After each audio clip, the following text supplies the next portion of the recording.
नमस्कार. हॅलो सह्याद्रीच्या आजच्या भागात सगळ्यांचं मनापासून स्वागत करते. मी डॉक्टर मृण्मयी भजक.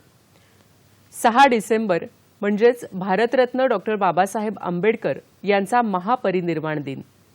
डॉक्टर बाबासाहेबांसारखं अलौकिक व्यक्तिमत्व हे शतकातून एकदा जन्मणारं आणि पुढे शतकानुशतकं समाजाला दिशा देणारं.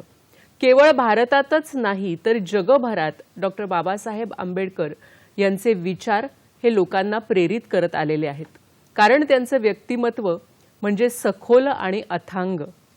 एक प्रज्ञावंत, कुशल अर्थतज्ञ, स्त्रियांचे उद्गाते, दलितांचे उद्धारक, कामगारांचे नेते आणि भारतीय राज्यघटनेचे शिल्पकार असे अनेक आयाम ज्यांच्या व्यक्तिमत्वाला लाभलेले आहेत ते भारतरत्न डॉक्टर बाबासाहेब आंबेडकर यांच्या स्मृतींना, यांच्या विचारांना अभिवादन करून कार्यक्रमाला सुरुवात करूया. त्यांच्या महापरिनिर्वाण दिनानिमित्त आजचा आपला खास कार्यक्रम आहे. आजचा विषय काय आहे तो जाणून घेऊया. भारताच्या संविधानातून लोकशाही राष्ट्र निर्मिती असा आजचा आपला विषय आहे. आणि या अतिशय महत्त्वाच्या अशा विषयावर मार्गदर्शन करण्यासाठी आज आपण तितक्याच महत्त्वाच्या व्यक्तिमत्वांना, तज्ज्ञांना इथं आमंत्रित केलेलं आहे. पाहुण्यांची ओळख करून घेऊया. आज आपल्या बरोबर आहेत न्यायमूर्ती CL थूल सर. सर नमस्कार, कार्यक्रमात स्वागत करते. न्यायमूर्ती CL थूल हे राज्य मानवाधिकार आयोगाचे माजी अध्यक्ष आहेत. तसंच अनुसूचित जाती जमाती आयोगाचे देखील माजी अध्यक्ष आहेत. अनेक वर्षांपासून त्यांचा या विषयातील गाढा अभ्यास आहे आणि ते आज आपल्याला मार्गदर्शन करणार आहेत. त्याचप्रमाणे आज आपल्या बरोबर आहेत advocate Jaymangal Dhanraj sir. Sir नमस्कार, कार्यक्रमात आपलं स्वागत करते. सर, डॉक्टर आंबेडकर लॉ कॉलेजचे माजी प्राचार्य आहेत. तसंच मुंबई उच्च न्यायालयात वकील म्हणून ते सध्या कार्यरत आहेत. या दोघांकडूनही आपल्याला डॉक्टर बाबासाहेब आंबेडकर यांच्या व्यक्तिमत्वाचा परिचय तर होणारच आहे, पण भारताच्या संविधानातून लोकशाही राष्ट्र निर्मिती या विषयावर देखील हे दोघे जण आज आपल्याला मार्गदर्शन करणार आहेत. तर सुरुवात करूया. नमस्कार सर, दोघांचंही पुन्हा एकदा कार्यक्रमात स्वागत करते. आणि न्यायमूर्ती थूल सरांना मला पहिला प्रश्न विचारावासा वाटतो की डॉक्टर बाबासाहेब आंबेडकर यांचं व्यक्तिमत्व खरं तर अगदी अफाट आहे असं आपल्याला म्हणता येईल. तरी कार्यक्रमाच्या सुरुवातीला आपण त्यांच्या व्यक्तिमत्वाचा वेध घेताना काय सांगाल? सर्वप्रथम येणाऱ्या 67व्या महापरिनिर्वाण दिनाचा, डॉक्टर बाबासाहेब आंबेडकरांचा 67वा महापरिनिर्वाण दिन आहे. त्याकरता देशातील कानाकोपऱ्यातील सर्व लोकांचं चैत्यभूमीकडे दादरला येऊन दर्शनाकरता येतात. त्यांचं मी मनपूर्वक त्यांचं स्वागत करतो आणि त्यांना सर्व नम्र जयभीम करतो. बाबासाहेबांचं व्यक्तिमत्व ही अफाट सागरासारखं आहे आणि जीवनातील असा एकही विषय बाबासाहेबाच्या जीवनाशी निगडीत नाही आणि त्यांनी समाजाकरता आणि देशाकरता त्यांनी सादर केलेलं आहे असं काही दिसणार नाही. आज आपण पाहतो, लोकांना असं वाटतं की डॉक्टर बाबासाहेब आंबेडकर एक घटनातज्ञ होते किंवा डॉक्टर बाबासाहेब आंबेडकर हे अर्थशास्त्रज्ञ होते आणि मग जास्तीत जास्त काय तर दलितांचा उद्धार करण्याच्या दृष्टिकोनातून त्यांनी कार्य केलेलं आहे. ह्यापेक्षा आम्ही बाबासाहेबांचे अनेक जे पैलू आहेत जीवनाचे त्याकडे आम्ही बघत नाही. त्यांना आपण ते पाहत नाही की काय होतं. आता जो वयाच्या 24-25 वर्षी कोलंबिया युनिव्हर्सिटीमध्ये शिकत असताना जागतिक मानववंश ह्या विषयाची जागतिक परिषद होते. त्या परिषदेमध्ये जो आपला प्रबंध सादर करतो, म्हणजे वयाच्या इतक्या लहान वयात की म्हणजे caste in India, its origin and their reforms, आणि त्याच्याकरता आपल्याला आवश्यक असलेले म्हणजे मानववंशाची, भारतीय मानववंशाची निर्मिती काय आहे आणि त्या निर्मितीचे कशा प्रकारे घडलेले आहेत आणि त्यामुळे पुढे त्यांना अजून काय करायचं आहे, त्याचा उपाययोजना काय, ह्या वयाच्या 24व्या वर्षी म्हणजे 1916 साली त्यांनी हम्म, हम्म. ह्या विषयाला प्रबंध सादर केला कोलंबिया युनिव्हर्सिटीमध्ये, ज्यावेळेस जागतिक मानववंश परिषद घडली होती आणि पुण्यावरून आपले एक सन्माननीय व्यक्ती तिथे त्यांनी जॉईन केलं होतं. म्हणजे हा झाला मानववंशाचा. पण त्यांना अनुषंगाने त्यांनी दुसरा जो त्यांचा महत्वाचा एक प्रबंध लिहिला होता, भाषण होतं, ते प्रबंध नव्हतं, त्यांचं एक भाषण होतं लाहोरला, त्याकरता त्यांनी लिहिलं होतं. आणि ते काय मग आपण पाहतो पुस्तक रूपात त्यांनी दिलं, ते भाषण ते झालं नाही त्यांचं, पण त्यांनी लिहिलं की एनिहिलेशन ऑफ कास्ट, हम्म, हम्म. जात व्यवस्था जी आहे कशा रीतीने संपवायची, त्याचे कारण काय आणि कशा रीतीने आपण त्यांना पुढे नेता येईल, हा विषय त्यांनी त्यात घेतला. आणि नंतर हे 36ला झालं, 1936, 1636. आणि जेव्हा आपण 49ला येतो तेव्हा त्यांनी काय लिहिलं आणि काय सांगितलं, हू वेर द शूद्राज, म्हणजे शूद्र पूर्वी कोण होते. हम्म, हम्म. हा 3 विषयाचा जर आपण धागा धरला तर तुम्हाला काय दिसून येईल की डॉक्टर बाबासाहेब आंबेडकर हे मानववंश तज्ज्ञ होते. वा. हे आपल्याला कल्पनाच नाही. हम्म, हम्म. डॉक्टर बाबासाहेब आंबेडकर वयाच्या 55-56व्या वर्षी संगीत शिकतात आणि संगीत शिकवायला आपले इथलेच जे साठे बंधू होते ते गेले त्यांना शिकवण्याकरता. पेंटिंग करतात. हं? आणि एका ज्या कोलंबिया युनिव्हर्सिटीमध्ये जेव्हा ते शिकायला होते तर त्यांनी किती विषयाच्या डिग्र्या घ्याव्यात, इतिहास घेतला, जॉग्रफी घेतली, हं? आणि आणखी जे सोशल सायन्सेस होते, हे अशा प्रकारे 6 डिग्र्याचा अभ्यास एकाच वेळेस करत होते आणि गेले होते दुसऱ्या एका इकॉनॉमिक्स करता. हम्म, हम्म, हम्म.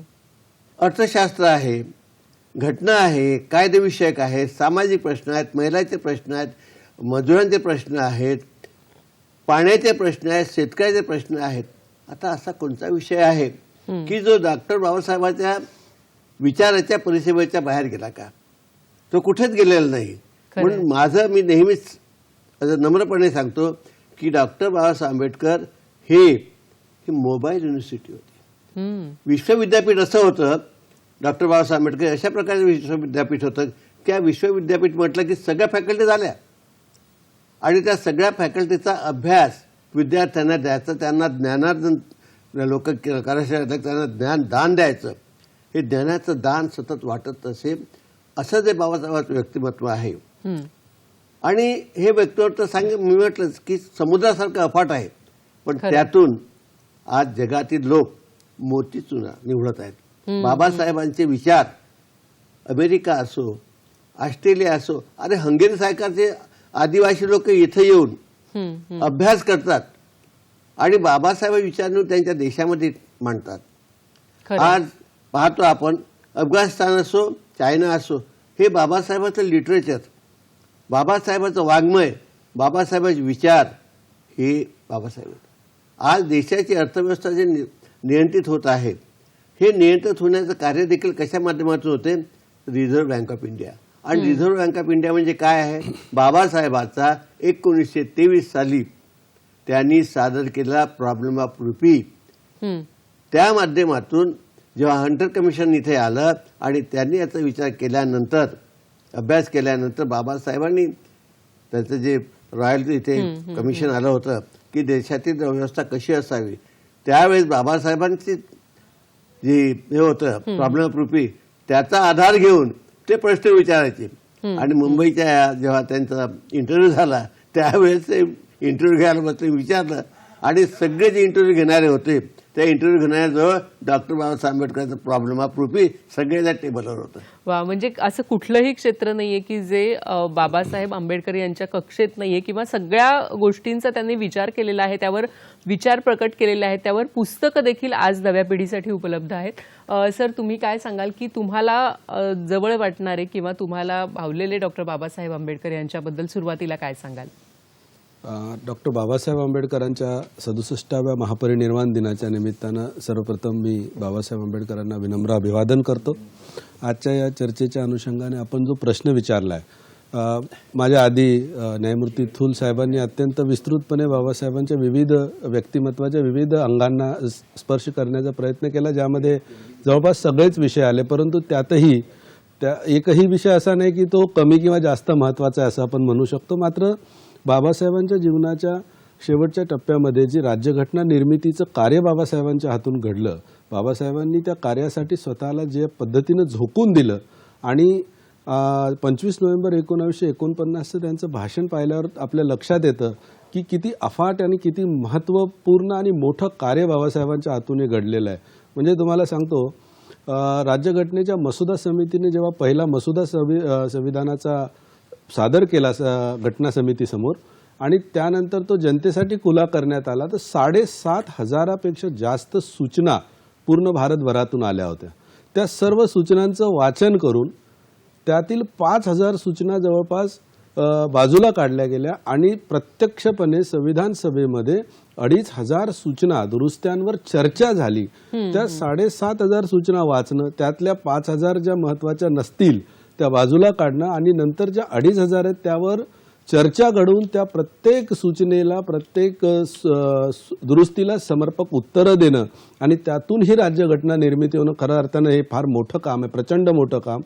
आणि दुसरी बाब अशी आहे की भारतासारख्या अतिशय प्राचीन इतिहास असणाऱ्या देशामध्ये हजारो वर्षाच्या इतिहासात अशा प्रकारची देशाचं संचलन करणारा डॉक्युमेंट राज्यघटना बनणं हीच मुळात एक ऐतिहासिक बाब होती.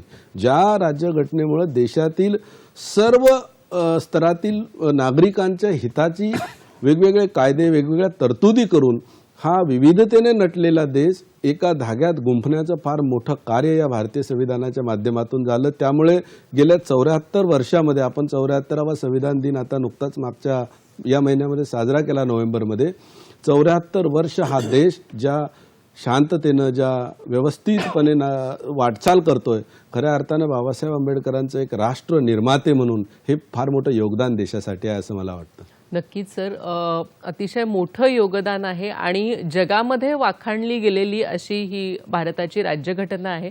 कारण सर म्हणाले तसं खरोखरच एक हजारो वर्षांचा इतिहास, वेगवेगळ्या परंपरा आणि विविधता असलेल्या देशामध्ये एकसंध अशी राज्यघटना आज आपल्याकडे आहे. थूल सर, तुम्ही काय सांगाल की लोकशाहीची वैशिष्ट्य काय आहेत आणि लोकशाही आज आपल्या देशात इतक्या वर्षांपासून आहे, तर त्याची वैशिष्ट्य काय सांगाल, विशेषतः आपल्या देशाच्या? बघा की आता आमचे सहकारी डॉक्टर धनराजजी जयमंगल धनराजनी भारतीय घटना कशी तयार करण्यात आली आणि त्याकरता बाबासाहेबांचा काय सहयोग आहे हे त्यांनी सगळ्या आकडेवारी आपल्याला दिलीच आहे. एवढं प्रचंड काम, एवढं विविधतेने भरलेल्या ह्या देशामध्ये इतक्या भाषा, इतके पंथ, इतके धर्म, इतके भौगोलिक परिस्थिती वेगवेगळी असताना ह्या सगळ्यांना एका धाग्यात बांधणं याच्यासारखं महत्त्वाचं काम दुसरं कोणतं नव्हतं. आणि त्यासोबत म्हणजे दुर्दैव असं की त्यांच्यासोबत असलेले अय्यंगार, अय्यर, मुंशी, खेतान, माधवन, साधुला हे सगळे त्यांचे जे 7 लोक सहकारी त्यांचे होते, त्यातले किती सहकारी त्यांच्यासोबत होते त्या खोलात मी जाणार नाही आणि बाबासाहेबांनाच किती एकट्याला काम करावं लागतं ते आपण. आता याच्यामध्ये महत्त्वाचं आहे, आपण आपली भारताची जी प्रस्तावना आहे हा आपल्या संविधानाचा आत्मा आहे.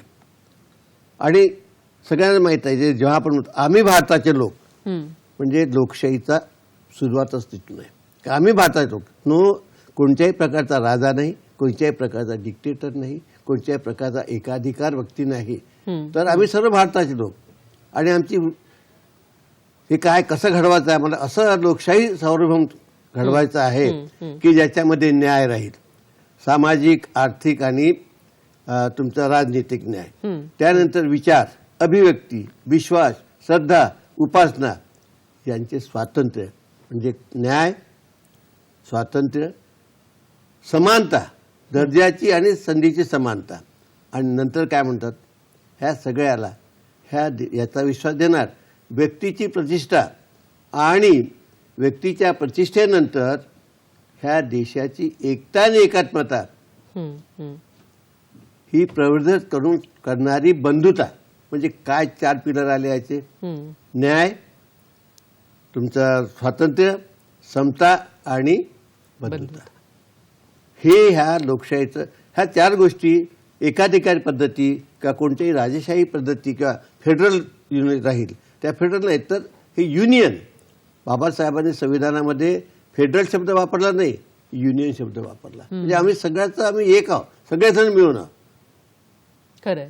ही संकल्पना आहे आणि लोकांकरता आहे, लोकांचं राज्य लोकांकरता आहे. आणि आजच्या परिस्थितीत आपण जो प्रश्न विचारला की आजच्या परिस्थितीमध्ये काय, ठीक आहे, जसजसं आपल्याला पुढे जातो तसतसं नवीन नवीन विचार, टेक्नॉलॉजी वाढते आणि त्या प्रकारे आपल्याला बाकीच्या गोष्टी कराव्या लागतात. परंतु लोकशाही ही लोकांकरता, लोकांनी चालवलेलं राज्य आणि देशाची उन्नती ह्याच मार्गाने सर्वांना समान संधी, सर्वांना न्याय, सर्वांना स्वातंत्र्य आणि बंधुता प्रवर्धित करण्याची जी हे आहे ते आमच्या ह्या देशाच्या संविधानाचा आत्मा आहे. आणि म्हणूनच तो जगातील एकमेव अशा प्रकारचं संविधान म्हणून मानलं जाते.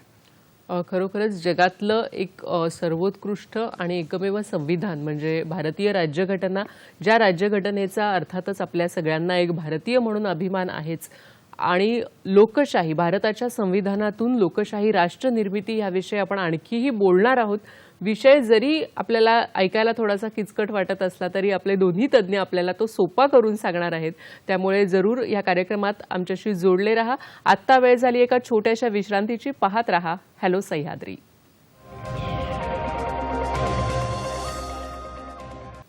नमस्कार. विश्रांतीनंतर सगळ्यांचं मनापासून स्वागत करते. डॉक्टर बाबासाहेब आंबेडकर यांच्या महापरिनिर्वाण दिनानिमित्त आजचा आपला खास कार्यक्रम आहे भारताच्या संविधानातून लोकशाही राष्ट्रनिर्मिती. आणि या महत्त्वाच्या विषयी आपल्याला मार्गदर्शन करतायत न्यायमूर्ती CL थूल सर आणि ॲडव्होकेट जयमंगल धनराज. धनराज सर, तुम्ही काय सांगाल की भारताची जी राज्यघटना आहे तर त्यामध्ये लोकशाही काय आहे किंवा डॉक्टर बाबासाहेबांना अपेक्षित जी लोकशाही आहे ती काय होती? बघा, लोकशाही खऱ्या अर्थानं अब्राहम लिंकन यांची जी व्याख्या आहे, लोकांनी लोकांसाठी लोकांद्वारा चालवलेलं राज्य, ही जगमान्य व्याख्या आहे लोकशाहीची. परंतु त्यात एक ॲडिशन डॉक्टर बाबासाहेब आंबेडकरांचं जे चिंतन आहे लोकशाहीच्या बद्दल, त्या व्याख्येच्या राजकीय अंगाच्या सोबत सोबत बाबासाहेबांनी दिलेली व्याख्या जी आहे, लोकशाहीची जी व्याख्या केली सोप्या सोप्या शब्दांमध्ये, ती अशी आहे की लोकशाही पद्धत ही लोकांच्या सामाजिक आणि आर्थिक जीवनामध्ये आमूलाग्र बदल घडवून आणणारी व्यवस्था आहे. आणि हा बदल घडवून आणताना रक्ताचा एकही थेंब न सांडता ते बदल घडवून आणले जातात लोकशाहीच्या माध्यमातून. त्यामुळं लोकशाही या व्यवस्थेकडे भारतीय संविधानाच्या अंगातून पाहायचं झालं तर आपणास एक प्रामुख्यानं गोष्ट लक्षात येते की भारतातील संविधानकारांनी, घटनाकारांनी लोकशाही ही व्यवस्था म्हणून तर स्वीकारली, परंतु ती लोकशाही व्यवस्था स्वीकारताना आपल्याला लोकशाहीचे खऱ्या अर्थानं जे विविध आस्पेक्ट्स आहेत ते समजून घेणं खूप गरजेचं आहे. लोकशाही बघा ही राजशासनाची शासन प्रणाली असं आपण मोठ्या ढोबळमानाने म्हणतो. तिचे दोन प्रकार आहेत, एक तर प्रत्यक्ष लोकशाही आणि अप्रत्यक्ष लोकशाही. प्रत्यक्ष लोकशाही अशी असते ज्यामध्ये कायदे निर्मितीच्या प्रक्रियेमध्ये प्रत्यक्ष लोकांचा सहभाग असेल, आणि अप्रत्यक्ष लोकशाही किंवा प्रातिनिधिक लोकशाही ज्याला आपण म्हणतो त्यामध्ये लोकांच्या म्हणजे कायदे निर्मितीच्या प्रक्रियेमध्ये लोकांचा त्यांच्या प्रतिनिधींच्या द्वारे अर्थात अप्रत्यक्ष सहभाग असतो, जशी भारतामध्ये आहे. आता तशीच ती अमेरिकेमध्ये पण आहे, पण परत त्याच्यामध्ये अप्रत्यक्ष लोकशाहीचे देखील दोन प्रकार असलेले पाहायला मिळतात. अप्रत्यक्ष लोकशाही किंवा प्रातिनिधिक लोकशाही भारतामध्ये आणि अमेरिकेमध्ये जी आहे तर त्यामध्ये दोन प्रकार जे मी म्हणालो ते एक संसदीय लोकशाही आणि अध्यक्षीय लोकशाही. अध्यक्षीय लोकशाहीमध्ये जसं आपल्याला माहिती आहे अमेरिकेतली लोक अमेरिकेच्या अध्यक्षाची निवड करतात आणि अध्यक्षांच्या माध्यमातून अमेरिकेचा राज्यकारभार पाहिला जातो. आणि त्या उलट भारतामध्ये संसदीय लोकशाही असल्याने भारतातील नागरिक आपण सर्व लोक आपल्या लोकप्रतिनिधींची निवड करतो आणि लोकप्रतिनिधी मग राष्ट्रप्रमुखांची निवड करतात. यामध्ये प्रामुख्याने दोन फरक आपल्याला समजून घेणं गरजेचं आहे. अध्यक्षीय लोकशाहीमध्ये राष्ट्रप्रमुख हा प्रत्यक्ष राज्यकर्ता असतो किंवा राष्ट्रप्रमुखाच्या माध्यमातून राज्यकारभार केला जातो. मात्र भारतामध्ये राष्ट्रप्रमुख ज्यांना आपण राष्ट्रपती म्हणतो ते औपचारिक प्रमुख असून भारतासारख्या देशामध्ये प्रधानमंत्री आणि त्यांच्या मंत्रिमंडळाच्या माध्यमातून देशाचा कारभार पाहिला जातो. हा एक फरक. आणि दुसरा फरक याच्यामध्ये प्रामुख्याने असा दिसून येतो आपल्याला संसदीय आणि अध्यक्षीय लोकशाहीमध्ये. अध्यक्षीय लोकशाहीच्या या पद्धतीमध्ये राजकीय स्थैर्य, स्टॅबिलिटीची हमी असते, आणि संसदीय लोकशाही जेव्हा आपण पाहतो त्यामध्ये एखाद वेळेस राजकीय स्थैर्याची हमी नसेल, मात्र उत्तरदायी, जबाबदार किंवा अकाउंटेबल सरकार जे म्हणतो ना आपण, त्या गोष्टीची हमी असते. आता भारताच्या लोकशाहीमध्ये आपण जी लोकशाही व्यवस्था स्वीकारलेली आहे भारताच्या संविधानामध्ये, ती संसदीय लोकशाही अर्थात प्रातिनिधिक लोकशाही. आणि यावरही मोठा खल संविधान सभेमध्ये झाला की भारतासाठी अध्यक्षीय शासन प्रणाली असावी की संसदीय लोकशाहीची प्रणाली असावी. आणि मग त्याचे उत्तर देताना डॉक्टर आंबेडकरांनी अतिशय समर्पकपणे संविधान सभेला त्याचं उत्तर देताना सांगितलं की विविधतेने नटलेला देश आपण असं म्हणतो, कित्येक धर्म आहेत, हजारोच्या संख्येने जाती आहेत, शेकडो भाषा या देशामध्ये बोलल्या जातात, वेगवेगळ्या संस्कृतीचे लोक या देशामध्ये राहतात, वेगवेगळ्या चालीरीती देशांच्या आहेत. डेमोग्राफी भारताची जर पाहिली आपण लोकसंख्या, तर विविधतेने नटलेली ही लोकसंख्या आहे. आणि या अशा एवढ्या विविधतेने नटलेल्या देशात सर्व लोकांचं प्रतिनिधित्व जर संसदेमध्ये कायदे निर्मितीच्या सभागृहामध्ये असणं गरजेचं असेल, तर आपल्याला अध्यक्षीय प्रणालीपेक्षा संसदीय शासन प्रणाली ही जास्त गरजेची, जेणेकरून सर्व घटकांचं कायदे निर्मितीच्या प्रक्रियेमध्ये सहभाग होईल. हा एक भाग. दुसरी गोष्ट त्याच्यामध्ये अशी आहे की भारतासारख्या देशामध्ये जिथे विविधता इतक्या मोठ्या प्रमाणात आहे, त्या देशामध्ये स्थिर सरकारच्या सोबत, स्थिर सरकार असेल किंवा नसेल, मात्र जनतेला उत्तरदायी असणारं सरकार असणं खूप गरजेचं आहे. आणि त्या दृष्टीनं भारतासारख्या देशामध्ये संसदीय लोकशाहीची गरज फार मोठ्या प्रमाणात आहे. मी खऱ्या अर्थानं मला असं वाटतं की त्या संविधान सभेमध्ये जेव्हा डॉक्टर आंबेडकरांनी या सगळ्या गोष्टींचा उहापोह केला, तेव्हा संविधान सभेने अतिशय म्हणजे एक मताने या सगळ्या मांडणीला मान्यता दिली. आणि आपण भारत देशामध्ये आपण बघतो संसदीय लोकशाही आज प्रत्यक्षात अस्तित्वात आलेली राज्यघटनेच्या माध्यमातून. म्हणजे या सगळ्यावर देखील एक चर्चा झाली होती, उहापोह झाला होता. ती घटना अस्तित्वात येण्याच्या आधी त्याच्यावर भरपूर अभ्यास झाला होता आणि आज ती आपल्या समोर आहे. आपल्याला एक फोन येतोय हैदराबादहून. सौरभ कुलकर्णी आपल्याशी बोलतायत. नमस्कार, आपला प्रश्न विचारा. हा, नमस्कार मॅम. नमस्कार. मला म्हणजे थोड सरांना प्रश्न विचारायचा होता की डॉक्टर बाबासाहेब आंबेडकरांची कुठली अशी 2 पुस्तके आहेत जी आम्हा प्रेक्षकांना ते सुचवतील, त्यामुळे आम्हाला अजून एक इन्स्पिरेशन मिळेल लाईफमध्ये. धन्यवाद. आताच कुलकर्णी साहेब, आपणाला मला हे सांगायचं आहे की बाबासाहेबांचं संविधान हा देशाचा ग्रंथ आहे, परंतु प्रत्येकाची विचार करण्याची आणि अभ्यासाचा जो विषय आहे तो प्रत्येकाचा वेगवेगळा आहे.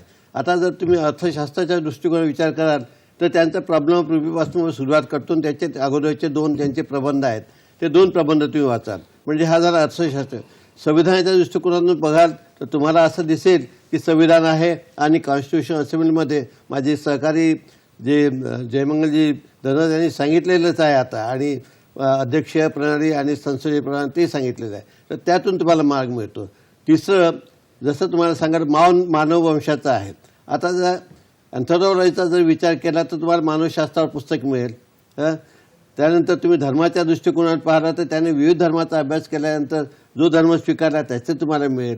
लेबर म्हणजे असा विषय कोणताच नाही. It depend upon a person from which faculty want to, म्हणजे त्याला कोणत्या विषयामध्ये त्याला रस आहे आणि कोणत्या विषयाचं तुम्हाला ज्ञान प्राप्त करायचं आहे हे तुमच्या प्रत्येक व्यक्तीवरून आहे. कुलकर्णी साहेब, तुम्हाला जर अर्थशास्त्र तर अर्थशास्त्र वाचाल, धर्माच्या तर धर्माचे त्यांची पुस्तकं तुम्हाला मिळतील. म्हणजे असा विषय कोणताच नाही की जिथे बाबासाहेब लेबरवर तुम्हाला ट्रायपार्टीपासून घ्या तर महिलांच्या पाळणाघरापर्यंत ह्या ज्या गोष्टी आहेत ह्या सर्व गोष्टी त्यांच्या अलग अलग आहेत. पण ती प्रत्येक व्यक्तीवर आहे की कोणती 2 पुस्तक घ्यावे वाचायचं, ते त्यांच्या आवडीवर आहे. नक्कीच. आणि मला वाटतं की त्यांच्या महापरिनिर्वाण दिनी किंवा ह्या सगळ्याच महापुरुषांच्या जयंतीनिमित्त आपण त्यांना अभिवादन तर करत असतो, पण त्यानिमित्त जर आपण त्यांची काही विचार वाचले किंवा त्यांची पुस्तकं वाचली तर मला वाटतं ते खऱ्या अर्थाने एक अभिवादन ठरू शकेल. थूल सर, तुम्ही काय सांगाल की भारतासाठी लोकशाही प्रणाली ही जी पद्धत आहे तर ती नवीन होती त्यावेळी की आधीपासून काही आपल्याकडे असे पुरावे आढळतात का की आपल्याकडे भारतामध्ये लोकशाही होती? आपल्या देशामध्ये लोकशाही ही 2500 वर्षापूर्वीपासूनच आहे. बर. जेव्हा भगवान बुद्धांनी ज्यावेळी महिलांना त्यांच्या संघामध्ये प्रवेश दिला आणि समतेचा विचार सांगितला, अहिंसेचा विचार सांगितला. आणि एक उदाहरण आहे एक त्यांच्याकडे एक व्यक्ती गेले आणि त्याने विचारलं की स्वातंत्र्य म्हणजे काय आणि लोकशाही म्हणजे काय. त्यांनी सांगितलं, बघा, चिमणी एक आपलं छोटंसं घरटं बांधते आणि त्या घरट्यामध्ये ती स्वतंत्र राहते. जर तिला पिंजऱ्यात ठेवलं तर ते काही लोकशाही होणार नाही. परंतु जसं तिला स्वातंत्र्य आवश्यक आहे तसं प्रत्येक व्यक्तीला, कारण ते मनुष्य विचार करणार आहे, प्रत्येक व्यक्तीला देखील स्वातंत्र्य आवश्यक आहे. आणि ते स्वातंत्र्य त्यांनी दुसऱ्याच्या हक्काला, दुसऱ्याच्या अधिकाराला कोणत्याही प्रकार धक्का न लावू देता त्यांनी त्याचा उपभोग घेतला पाहिजे. हे तत्त्व त्यावेळेस सांगितलं. आणि समानता, स्त्री पुरुषांमध्ये समानता, कुठल्याही प्रकारचा भेदभाव नाही. तुम्ही बघाल की 2500 वर्षापूर्वी रस्त्याची साफसफाई करणाऱ्या माणसालाही त्यांनी संघात घेतलं. राजे होते त्यावेळेस, ते विद्वान ब्राह्मण समाज तोही होता, क्षत्रिय होते, अंगुलीमारसारखा दरोडेखोर म्हणून दाखवत, सगळ्यांना त्यांनी आपल्या याच्यामध्ये ही लोकशाही प्रणाली 2500 वर्षापूर्वीची आहे. आज आपलं पंचशील जे आहे किंवा प्रिॲम्बल आहे त्याच्यामध्ये ती इक्वॅलिटी दिली आहे ना, सर्व स्वातंत्र्य दिलं आहे आपल्याला.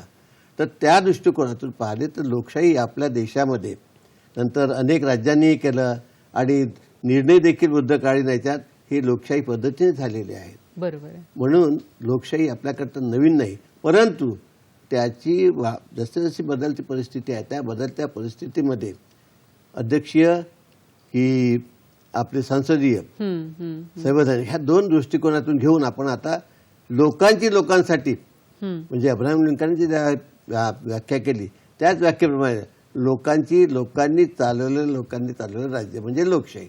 आणि ती आता आपण अडॉप्ट केलेली आहे. त्यातही आम्ही एकाधिकार काही अध्यक्षाकडे ठेवले नाही, तर जे संसदीय मंडळ आहे त्यांना अधिकार ठेवलेला आहे. तर ही परंपरा आपली जुनी आहे आणि निर्णय स्तरावरती चालत आलेली आहे. नक्कीच सर. ॲडव्होकेट धनराज सर, तुम्ही काय सांगाल की लोकशाही आता आपल्याकडे आहे, तर त्याचा विकास होण्यासाठी तर कुठल्या बाबी आवश्यक आहेत लोकशाहीसाठी? मी जसं आधी पण बोललो की लोकशाही आणि डॉक्टर बाबासाहेब आंबेडकर देखील सातत्याने ही मांडणी करत असलेले आपल्याला दिसून येतात की लोकशाही हा नुसता राजकीय व्यवस्थेचा मार्ग नाही, तर तो एक सामाजिक सहजीवनाची पद्धत आहे. सामाजिक सहजीवनाची पद्धत. समाजामध्ये वावरताना लोकशाही मूल्यांची पेरणी माणसाच्या मनामनात होणं खूप गरजेचं आहे. आणि लोकशाही मूल्यांची पेरणी होणं जेव्हा गरजेचं आहे असं मी म्हणतो, मी परत एकदा तुम्हाला अमेरिकन लोकशाहीच्या बद्दल, अमेरिकेतल्या नागरिकांची लोकशाहीच्या बद्दलची जी भावना आहे ना, ती प्रामुख्याने व्यक्ती स्वातंत्र्याच्या अवतीभोवती फिरणारी आहे. म्हणजे तो प्रमुख आधार आहे असं त्यांचं मत आहे. अर्थात तो आहेच, पण त्यात पुन्हा डॉक्टर बाबासाहेब आंबेडकरांचं एक ॲडिशन आहे की बाबासाहेब आंबेडकर लोकशाहीची व्याख्या करताना स्वातंत्र्यासोबतच आणखी दोन बाबींचं ॲडिशन करतात, ती म्हणजे समता आणि बंधुता. आणि बाबासाहेब त्याला त्रिरत्न म्हणतात. त्रिरत्न म्हणजे लोकशाही इज इक्वल टू स्वातंत्र्य, समता आणि बंधुता. या तीनही तत्व, ही जी तीनही तत्व आहेत ती लोकशाहीचा प्रामुख्याने आधार आहेत. हा एक प्रमुख भाग त्याच्यामध्ये आहे. आणि लोकशाहीचं जर यशस्वीपणे आपल्याला लोकशाही या देशामध्ये आपल्या राबवायची असेल, तिला यशस्वी करायचं असेल, लोकशाही जर जगमान्य चांगली पद्धत आहे असं आपण म्हणतो, तर तिची फळं सर्वसामान्य माणसापर्यंत पोचावीत असं वाटत असेल तर प्रामुख्यानं स्वातंत्र्य, समता आणि बंधुत्व ही मूल्य समाजाच्या मनामध्ये, माणसाच्या मनामध्ये रुजणं खूप गरजेचं आहे. मी यासाठी हे म्हणतोय की जर समतेवर आधारित समाज देशामध्ये असेल तर मग तो समाज एका व्यक्तीला दुसरे व्यक्ती किंवा दुसरे नागरिक माझ्या नैतिक अधिकारांचं हनन करणार नाहीत हा विश्वास येतो त्याच्यामध्ये. आणि जेव्हा त्याच्यामध्ये हा विश्वास निर्माण होतो तेव्हा तो त्याचा आपोआप राष्ट्रप्रेम जे आहे ते आणखी मजबूत होत जातं की माझ्या राष्ट्रातली, माझ्या देशातली माणसं माझ्या कुठल्याही अधिकाराचं हनन करत नाहीत. आणि यामुळं समता, स्वातंत्र्य आणि बंधुत्व ही लोकशाहीच्या रुजवण्याची आणि लोकशाहीला यशस्वी करण्याची प्रमुख अधिष्ठान आहेत असं बाबासाहेबांच्या सगळ्या एकंदरीत मांडणीमध्ये असल्याचं आपल्याला दिसून येतं. नक्कीच सर. थूल सर, आता जसं ॲडव्होकेट धनराज यांनी सांगितलं की स्वातंत्र्य, समता, बंधुता ही मूल्य आहेत, ही कुठेतरी रुजली पाहिजेत समाजामध्ये. तर एक आपण कायदे क्षेत्रातले एक ज्येष्ठ म्हणून आणि एक ज्येष्ठ व्यक्तिमत्व म्हणून तुम्ही काय सांगाल की लहानपणापासून ही मूल्य जर रुजवायची असतील तर काय केलं पाहिजे घरोघरी? नाही, आता जसं सांगितलं यांनी की समता आणि बंधुता असली पाहिजे. हो. ह्या जो दोन गोष्टी असल्या आणि त्यासोबतच आपल्या प्रियांबलमध्येच आपण काय म्हटलेलं आहे की व्यक्तीची प्रतिष्ठा आणि व्यक्तीची प्रतिष्ठा जेव्हा प्राप्त होईल किंवा जेव्हा आम्ही दोघं जण समान आहोत एकमेकाला आम्ही सन्मान करू तेव्हा हो. आणि व्यक्तीची प्रतिष्ठा आणि पुढे काय म्हटलं आहे की व्यक्तीच्या परिस्थितीनंतर राष्ट्राची एकता आणि एकात्मता. ह्या ज्या दोन गोष्टी आहेत लोकशाहीचे हे आधार आहेत. जोपर्यंत व्यक्तीला प्रतिष्ठा प्राप्त होणार नाही म्हणजे त्याला बंधुता समता किंवा प्रेम मिळणार नाही तोपर्यंत त्याला प्रतिष्ठा कशी प्राप्त होईल. त्याला प्रतिष्ठा प्राप्त झाली नाही तर ऑटोमॅटिकच त्याच्या इतर जे आहेत राष्ट्राच्या विचार करण्याची प्रणाली ते थांबून जाईल. म्हणून पहिले सुरुवातीपासून आमच्यामध्ये ज्या आमची प्रस्तावना आहे त्या प्रस्तावनेची जी मूल्ये आहेत न्याय समता तुमचं स्वातंत्र्य बंधुता म्हणजे एकमेकाबद्दल आम्ही सगळे समान आहोत. जन्मानी किंवा दुसऱ्याच्यानी आम्ही मोठे नाही. तुम्ही तुमच्या जी उपलब्धता आहे लोकशाहीने जी उपलब्धता दिली आहे आता आपण पाहतो आर्टिकल 44 मध्ये काय समान कॉमन कोडला करायला सांगितलं आहे. इकडे 25 मध्ये काय म्हणतो आम्ही प्रत्येकाने सर्वांना धर्माचं स्वातंत्र्य आहे. म्हणजे धर्मनिरपेक्ष म्हटल्यानंतर असं नाही की धर्म नको पण प्रत्येकाने दुसऱ्या धर्माचा आदर करायला पाहिजे आणि तो आदर करूनच आपण दुसऱ्याचं स्वातंत्र्य आणि दुसऱ्याची प्रतिष्ठा आपण कायम ठेवू शकतो. ते जर करायचे असेल तर तुम्हाला संविधानामध्ये बऱ्याच डिबेटनंतर आता तुम्हाला माहीत आहे त्या काळामध्ये ज्यावेळेस डिबेट चालू होता आपला कॉन्स्टिट्यूशन कमीत कमी 15 ते 16 बॅरिस्टर लोक होते अनेक वकील लोक होते अत्यंत म्हणजे प्रिव्ही काउन्सिलमध्ये जाऊन वकिली करणारे मोठे मोठे विद्वान लोक होते. पण त्या सर्वांनी सगळा विचार करून इतक्या डिबेट केल्यानंतर इतक्या मिटिंग घेतल्यानंतर त्यांनी त्यातून हा आपल्याला एक अत्यंत म्हणजे जसं म्हणतो ना अमृत मंथन आपला सागर मंथन केल्यानंतर अमृताचा घडा जसा बाहेर आला तसं ह्या देशाची ही संविधान हा अमृताचा घडा दिला आहे बाबासाहेबांनी ह्या देशाला वाचवण्याकरता ह्या देशाची प्रगती करण्याकरता ह्या देशाचं संवर्धन करण्याकरता आणि त्याचेच परिणाम जी लोकशाही आपण घेतलेली आहे आज जगामध्ये आपल्या देशाचं नाव आहे. त्या आपल्या देशाची जी लोकशाही आहे त्याला अभिवादन जे करतात इतर देश ह्या अमृतखंडामुळे हा जो आपण म्हणू ना अमृताचा घडा आहे संविधान त्यातून आहे. म्हणून हे व्यक्तीची प्रतिष्ठा राष्ट्राची एकता आणि एकात्मता हा आपल्या लोकशाहीचा आत्मा आहे. बरोबर आहे. ॲडव्होकेट धनराज सर आपण लोकशाही ही एक शासन प्रणाली म्हणून स्वीकारलेली आहे. डॉक्टर बाबासाहेब आंबेडकर यांनी कुठल्या सूचना दिलेल्या आहेत की जेणेकरून ही लोकशाही यशस्वीरित्या पुढे जावी.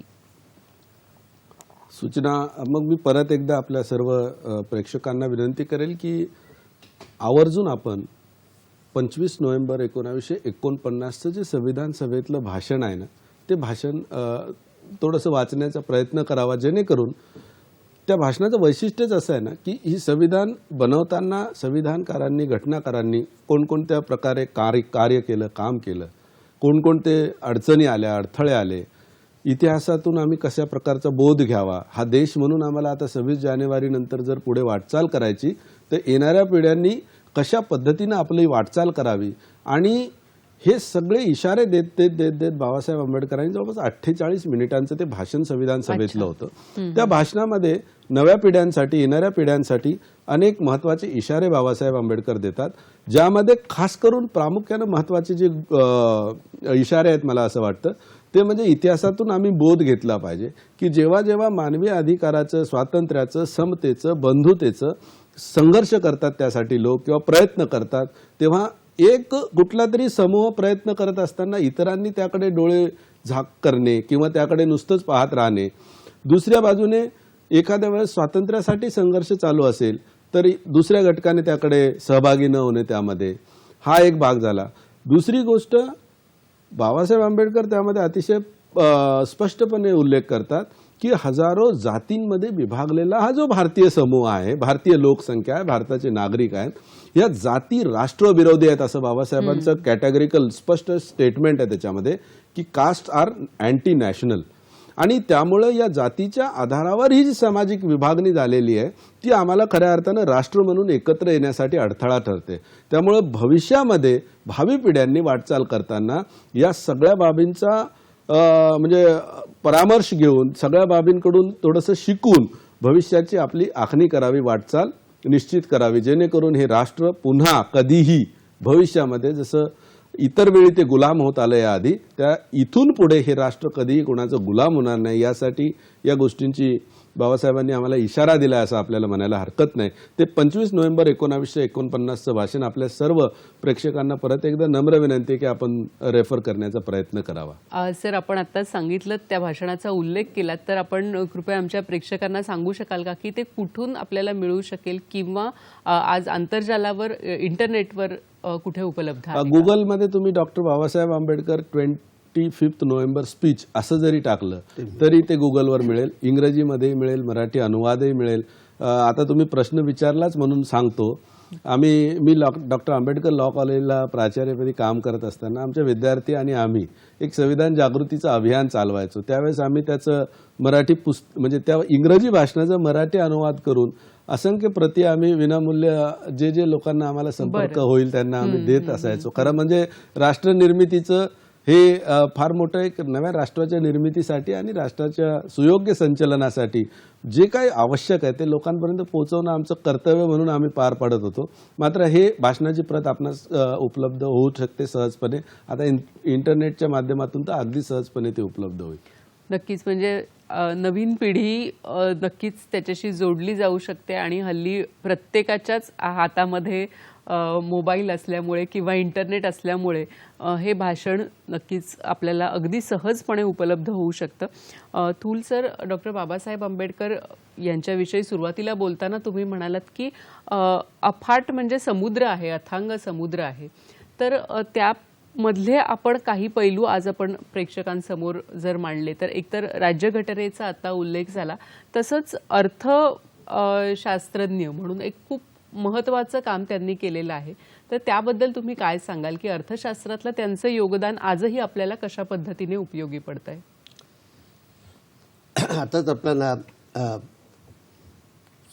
आपल्या 25 नोव्हेंबरच्या जसा भाषणाचा उल्लेख केलेला आहे, तसंच मी एक त्यात थोडीशी पुरवणी जोडू इच्छितो की डॉक्टर बाबासाहेब आंबेडकरांना ज्यावेळी पहिल्या दिवशी संविधान सभेमध्ये घटना समितीमध्ये प्रवेश दिला त्याआधी जे वातावरण ते झालेलं होतं आणि त्यानंतर त्यांना त्या 17 डिसेंबरला जे भाषण द्यावं लागलं ते देखील संविधान कसं होणार, काय प्रॉब्लेम आहेत आणि कशा रीतीने ते 1.5 तासाचं भाषण आहे त्यांचं डिसेंबर 48चं.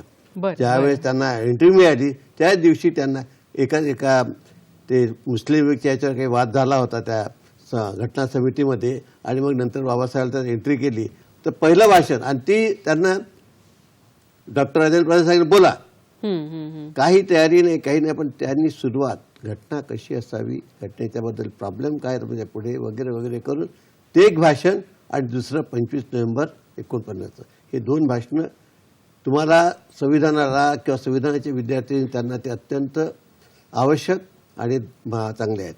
जसं आता तुम्ही मला विचारलं की हे जे 2 अर्थशास्त्राच्या दृष्टिकोनातून आपण जर पाहिलं तर अर्थशास्त्राचा जो हा प्रश्न आहे त्याचं सर्व उत्तरं दिले आहेत त्यांनी. प्रॉब्लेम रूपी हा ज्यांचा प्रबंध आहे जो त्यांना डॉक्टरेट जे मिळाली आपल्या सप्टेंबर 1923ला आणि आताच आम्ही शताब्दीच्या पूर्ण केलेली आहे, जिकडे तिकडे सगळं देशभर ते चाललेलं आहे. त्या याच्यामध्ये त्यांनी वेळोवेळी म्हणजे पूर्वी ईस्ट इंडिया कंपनीची कशा प्रकारची अर्थव्यवस्था होती, त्यांनी काय काय केलं, ह्या भारतातून काय नेलं काय नाही आलेलं आहे, त्यानंतर आता आमच्यापुढे जे अनेक आर्थिक प्रश्न निर्माण झाले त्याची उत्तरं आणि भारताची अर्थव्यवस्था कशी राहावी आणि कोण त्याचं नियंत्रण करेल त्याकरता रिझर्व्ह बँकेची जी स्थापना करण्यात आलेली आहे ते रॉयल कमिशन आलं होतं. रॉयल कमिशननी जेव्हा इंटरव्ह्यू घेतल्यानंतर त्यांनी सर्वच्या सर्व डॉक्टर तर हा प्रॉब्लेम ऑफ रुपी हा जो ग्रंथ आहे हा देशाची अर्थव्यवस्था जर तुमची सुविधा असली तर त्या देशामध्ये शांतता प्रस्थापित राहील, त्या देशातलं सैन्य व्यवस्थित राहील, त्या देशातले लोक योग्य प्रकारे राहतील.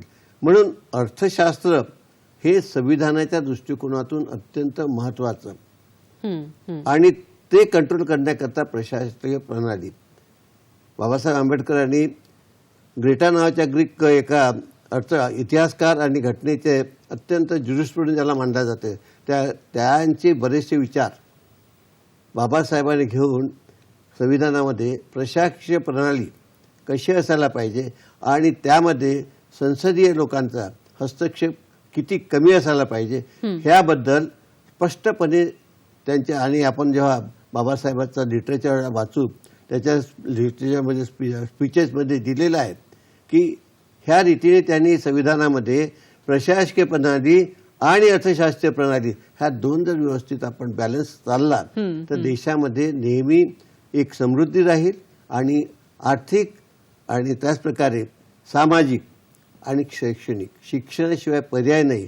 शिक्षणात इतक्या रीतीने जेवढे काही शिक्षण एवढं आणता येईल तेवढ्याच शैक्षणिक संस्था तुम्ही निर्माण करा आणि पुढे जा.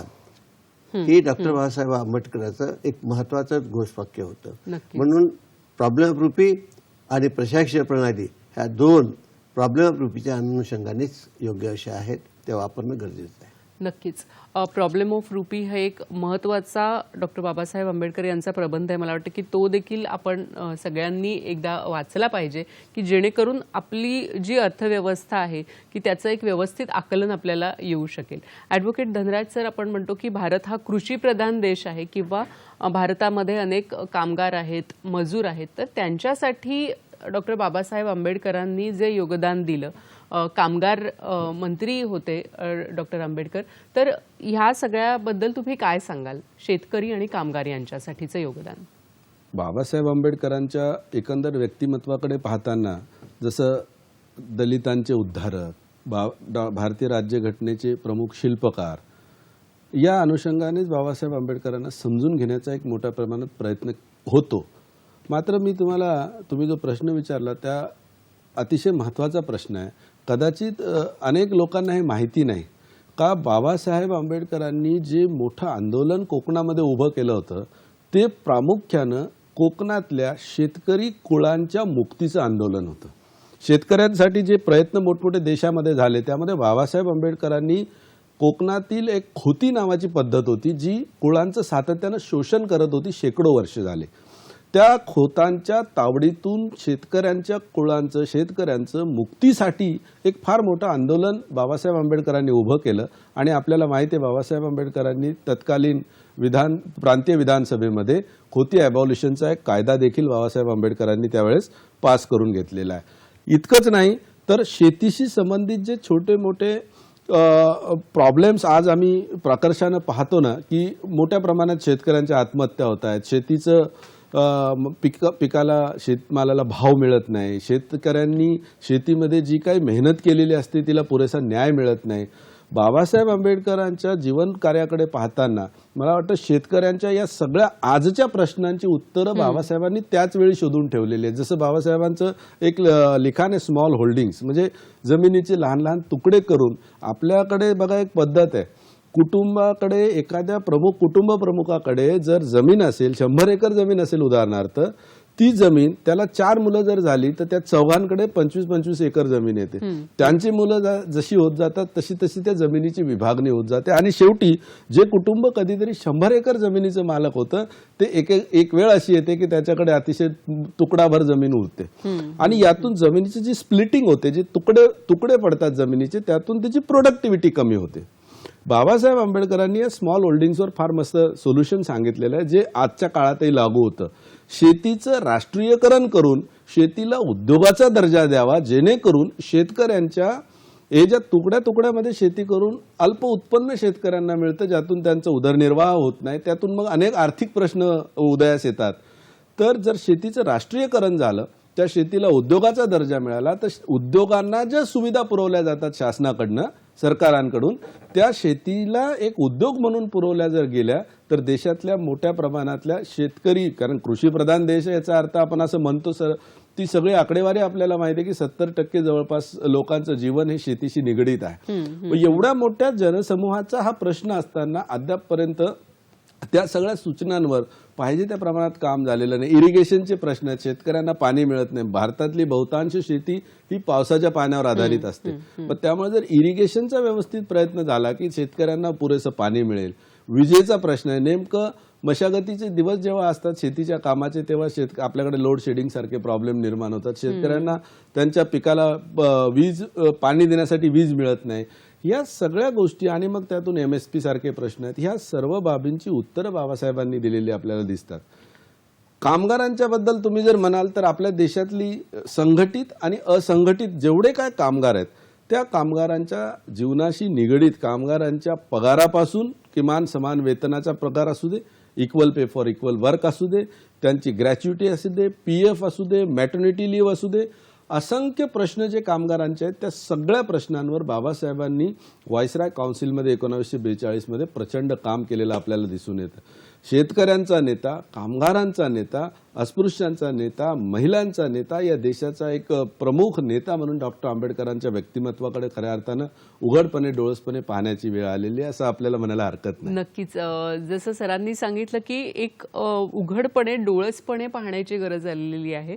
न्यायमूर्ती थूल सर, तुम्हाला मला असं विचारायचं की आपल्याकडे डॉक्टर बाबासाहेब आंबेडकर असोत किंवा इतरही महापुरुष, दुर्दैवाने आज असं झालेलं आहे की एका समाजापुरते ते मर्यादित ठेवण्यात आलेलं आहे त्यांना, किंवा तशी एक धारणा निर्माण झालेली आहे. पण त्यामागचं त्यांचं जे एक खूप मोठं किंवा खूप विस्तृत, जे खरोखरच सामान्य माणसाच्या कल्पनेच्या पलीकडचं असं काम आहे, तर त्याबद्दल तुम्ही काय सांगाल की ह्या दृष्टिकोनातून सर्वसामान्य लोकांनी, भारतीय नागरिकांनी डॉक्टर आंबेडकरांच्या विचारांकडे आणि त्यांच्या शिकवणीकडे कसं पाहावं? नाही, तर आपण जे म्हणालात आता की ह्या महान ज्या व्यक्ती असतात त्या एका समाजामध्ये आम्ही बांधण्याचा प्रयत्न करतो, ही आम्ही फार मोठी घोडचूक करतो. आपण बघाल की डॉक्टर बाबासाहेब आंबेडकरांनी ह्या देशाच्या दृष्टिकोनातून, विकासाच्या दृष्टिकोनातून सर्व तयारी 42 ते 46 ह्या ज्यावेळेस ते व्हाईसराय कमिटीमध्ये होते मंत्री, त्यांनी इरिगेशन नजाजोडीप्रमाणे केला, हिराकुंड धरणाचा प्रश्न त्यांनी केला, त्यानंतर तुम्ही दामोदर व्हॅलीचा प्रश्न त्यांनी केला, भाकरान हे इरिगेशन प्रश्न, पॉवर ग्रीडचा प्रश्न म्हणजे विजेचा प्रश्न याच्यावर केला. आणि कृषीच्या बाबतीत त्यांनी 1919ला कृषी विषयक प्रश्नाबद्दल प्रबंध लिहून शेतकऱ्याच्या प्रश्नाचा, स्मॉल होल्डिंगच्या प्रश्नाचा ह्या सगळे विचार त्यावेळेस केले होते. आज आपण इथे बसला आहात, आपण आमच्या सगळ्याची इंटरव्ह्यू घेतात, देशाची राष्ट्रपती महिला होते, ज्याला सगळं श्रेय जाते डॉक्टर बाबासाहेब आंबेडकरांनी हिंदू कोड बिलाच्या माध्यमातून स्त्रियांना समान हक्क दिले. जे भगवान बुद्धांनी स्त्रियांना हक्क दिले होते ते आपल्याला इतक्या वर्षांनी तर मिळाले.